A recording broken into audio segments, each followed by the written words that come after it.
resumo da história e vida de Zwinglio. Zwinglio de 1484 a 11 de outubro de 1531. A carreira de Ulrich Zwinglio como reformador foi relativamente curta. Entretanto, sua liderança enérgica e multifacetada foi crucial nos primeiros dias do movimento da Reforma Protestante. Zwinglio nasceu em 1484, filho de um magistrado local de uma pequena aldeia alpina chamada Wildhaus. Ele frequentou as universidades de Viena e Basileia, antes de servir como padre de 1506 a 1516 na cidade suíça de Glarus. Durante seu tempo como sacerdote na cidade de Einsiedeln, 1517 a 1518, Zwinglio rompeu com a tradição católica romana ao pregar claramente no vernáculo alemão. Essa pregação lhe rendeu um cargo na cidade livre cantonesa de Zurique em 1519. Em Einsiedeln, Zwinglio fora um estudante apaixonado do Novo Testamento grego, recentemente compilado por Erasmo de Roterdã. Agora em Zurique, Zwinglio passou 6 anos pregando diretamente do Novo Testamento, misturando-se com o povo de sua paróquia, escrevendo contra o dogma católico e práticas que não estavam de acordo com as Escrituras. Além disso, ele debateu publicamente com as autoridades católicas perante os líderes do povo. Durante esse tempo, os municípios de Zurique e cidades vizinhas votaram pela adoção do protestantismo. Os 67 artigos Klein, no início do ano de 1523, para seus debates públicos com as autoridades católicas, Zwinglio escreveu os 67 artigos. A breve introdução e conclusão do documento revelam o profundo respeito de Zwinglio pela autoridade da Palavra de Deus e sua firme crença no status único da Bíblia como a única revelação das boas novas da salvação em Jesus Cristo e da vontade de Deus para o povo cristão. A introdução diz: em relação aos artigos e opiniões que se seguem, eu, Ulrich Zwinglio, confesso ter pregado na digna cidade de Zurique com base nas Escrituras que são inspiradas por Deus. E naquilo que não entendi corretamente as Escrituras, estou disposto a ser melhor ensinado, mas apenas por aquelas Escrituras. Zwinglio expandiria esses assuntos em um extenso tratado de 1525, intitulado A Verdadeira e a Falsa Religião. Em 1526, ele compôs as 10 teses para Berna, que serviu como um breve resumo de sua perspectiva sobre a Reforma. Longe da pompa, Zwinglio, o gigante suíço da Reforma, estava particularmente incomodado com a pompa, hipocrisia e idolatria da religião do homem. Seu trabalho para a Reforma de Zurique e outros cantões suíços pode ser melhor concebido como um esforço para libertar as pessoas dos fardos impostos pelos sistemas religiosos feitos pelo homem, que não podem cumprir sua promessa de vida eterna. O artigo 7 dos 67 artigos afirma que Cristo é a salvação eterna e a cabeça de todos os crentes, que são seu corpo, mas que estão mortos e nada podem fazer sem ele. Assistir à missa, participar dos chamados sacramentos do catolicismo romano, ou mesmo ser ordenado sacerdote, não torna alguém um membro espiritualmente vivo da verdadeira Eclésia Católica, a Igreja Universal. Isso só acontece pelo Evangelho e pelo Espírito. Como uma salsicha, encontre uma esposa. Zwinglio foi um ativista que não apenas se esforçou para ensinar e aplicar a Bíblia de maneira única, mas também fez lobby junto à Igreja e às autoridades civis para alinhar suas leis e políticas com a Palavra de Deus.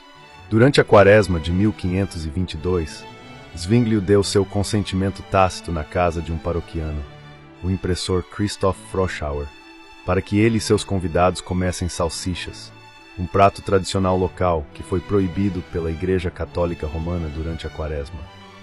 Zwinglio pressionou com sucesso as autoridades de Zurique para que libertassem esses homens da prisão, para a qual foram levados por quebrar o jejum da Quaresma.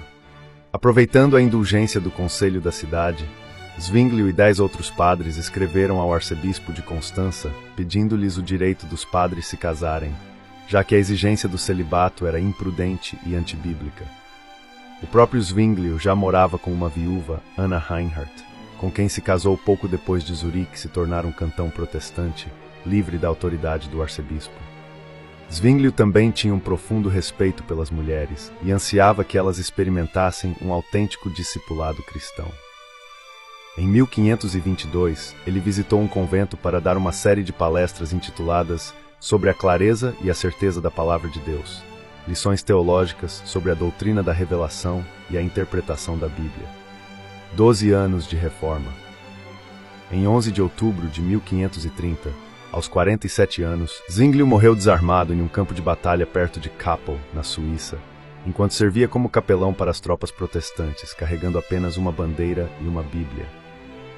Na época de sua morte, Zwinglio havia deixado sua vida como padre em Einsiedeln há apenas 12 anos, uma carreira curta em comparação com as décadas de reforma de Lutero e Calvino. No entanto, há uma razão pela qual Zwinglio é frequentemente o terceiro nome mencionado ao se lembrar da reforma. Pela graça de Deus, os 12 anos dinâmicos desse reformador conduziram incontáveis homens e mulheres suíços de uma cerimônia morta e de volta a Jesus Cristo. Heinrich Bullinger herdou o cargo de pastor de Zwinglio na igreja Grossmünster, em Zurique, e era o chefe da escola dos profetas nesta mesma cidade, que treinava homens em línguas bíblicas, exegese e pregação. Em 1606, Bullinger foi o principal autor da Segunda Confissão Helvética, que foi prontamente adotada pelas igrejas reformadas da Suíça, Escócia, Hungria, França e Polônia. Até hoje continua a ser a declaração doutrinária mais influente e apreciada em várias denominações reformadas ao redor do mundo. Obras de Zwinglio. Obras reformatórias e polêmicas.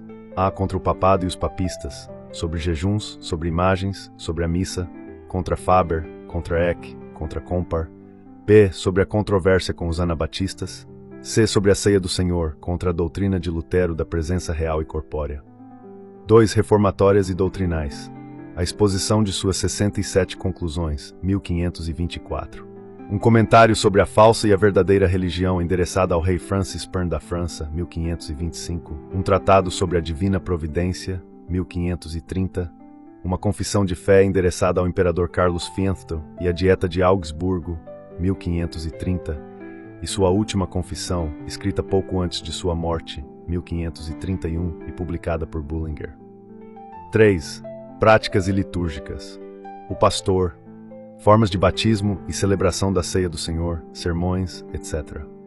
4. Exegéticas, extratos de palestras sobre Gênesis, Êxodo, Salmos, Isaías, Jeremias, os 4 evangelhos e a maioria das epístolas, editado por Leo Judai, Megander e outros. 5. Patrióticas e políticas, contra pensões e serviços militares estrangeiros, discursos para os confederados e o Conselho de Zurique, sobre a educação cristã, sobre a paz e a guerra, etc. 6. Poéticas. O Labirinto e a Fábula, suas primeiras produções, 3 poemas alemães escritos durante a peste, um escrito em 1529 e um salmo versificado, 69-69. 7. Epístolas. Elas mostram a extensão de sua influência e incluem cartas a Zwingli de Erasmo, Pucci, Papa Adriano VI, Faber, Vadianus, Clarianus, Miconius, Oecolampadius, Haller, Megander, Beatus Renanus, Urbanus Regius, Bucer, Regio, Capito, Blauder, Farel, Commander, Bullinger, Fadius, Pirkheimer, Zasius, Frobenius, Ulrich von Hutten, Felipe de Ries, Duque Ulrich Württemberg e outras perreiras. Assim termina um breve resumo da história de Zwinglio.